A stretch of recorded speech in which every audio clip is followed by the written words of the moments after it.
How to stop your bad procrastinating habit once and for all. Are you familiar with these lines? Nah, I still can do my homework tomorrow. It's just 5 pages anyway. I did so much work yesterday, so I can still delay my assignment today. I can scroll posts on Facebook for another 30 minutes. I know you do. If not, you could have skipped this video. Just so you know, I'm a bad procrastinator. I admit that I do procrastinate, especially after so much work a day before. However, I make sure I do my tasks the next day if I decide to chill out today, for example. Just recently. In the past few years, I succumbed to this habit wherein I skip one task to the other or leave one task unfinished. Anyway, the deadline is still a week from now. I guess I can manage it, I thought. As the days went by and as the deadline was so fast approaching, I left it undone until I was forced to do cramming just to finish it, compromising my pending tasks intended for submission in that same week. I was wrecked. OMFG. What should I do? What should I do now? This was my most said line over the years. This was also the reason behind my overwork affecting my health. I suffered from depression, by the way.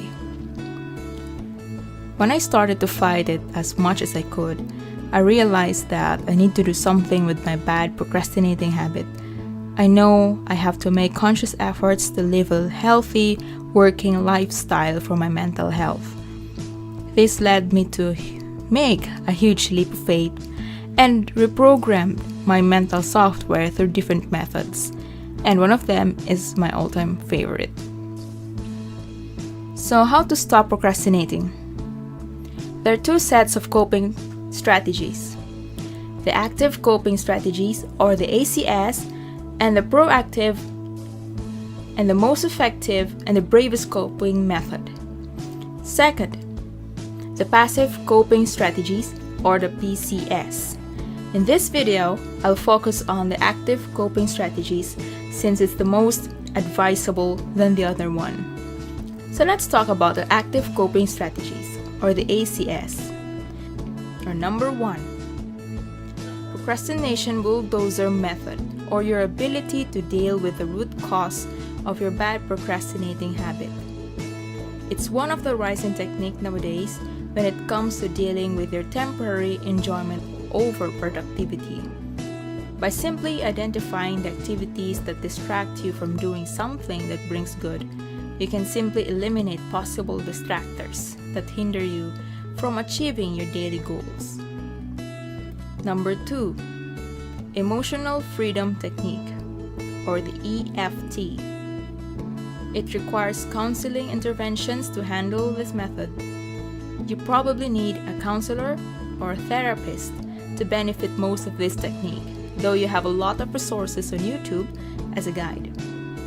Number 3, Ivory method, or simply 3-list bullet journaling. In Bujo, you usually put boxes every single day with intended tasks for that day. In this method, you are only limited to 2 to 3 tasks only every day. This will boost your productivity more than assigning more than 3 tasks per day. This is my favorite method, and I'm doing it for a long time. Number 4, Intermittent Fasting. I didn't mean the diet here, although they have similar concept. If you work more than 12 hours today to achieve your goals and accomplish 3 to 6 tasks, for example, you give yourself a rest tomorrow, then work on the next and rest the next day. Schedule consistent work and rest days in a week. Number 5, Simplification method, which I personally call the task tidbits method. Instead of looking at the whole massive picture of your goal, why not chunk this goal into day-to-day tasks? It won't look overwhelming anymore. As simple as that. Number 6, the 15-minute work rule. It's simple. You can finish one task for 15 minutes non-stop and then pause. If you think you can finish one task achievable for 24 hours within 15 minutes, do it. It's crazy, but it works. Number 7. Acknowledging the problem per se. Determine the real reason behind your procrastinating habit. Why do you tend to avoid a task? Is it because you find the work too big to handle? Or is it because you're afraid you won't satisfy someone with its outcome once done?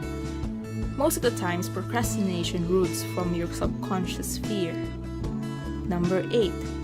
Make a conscious effort of dismissing the excuses. When you want to change your procrastinating habit, learn to forget your alibis and start doing. The last tip, number 9. Learn to adjust and be tolerant to uncomfortable situations for the sake of accomplishment. When you desire to accomplish things today, you have to exert effort to endure the uncomfortable feeling for achievement. Like I said in the previous point, learn to forget your alibis and start moving towards your dreams. These are the 9 tips to stop your procrastinating habit once and for all. It won't be easy, but with consistent small steps, you can overcome this challenge. As a person suffering from major depression, I need these to help battle my inner demons. I need to stay mentally healthy as much as possible, and like my husband said, I need you in one piece. I don't want you hurting yourself. Did you like this video?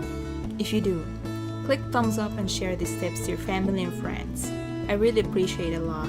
And please, you can give comments below so you can share your thoughts to this video as well. Don't forget to subscribe to this channel and to visit our social media links and online shops in our description below this video. Thanks for your support, friends. See you next time.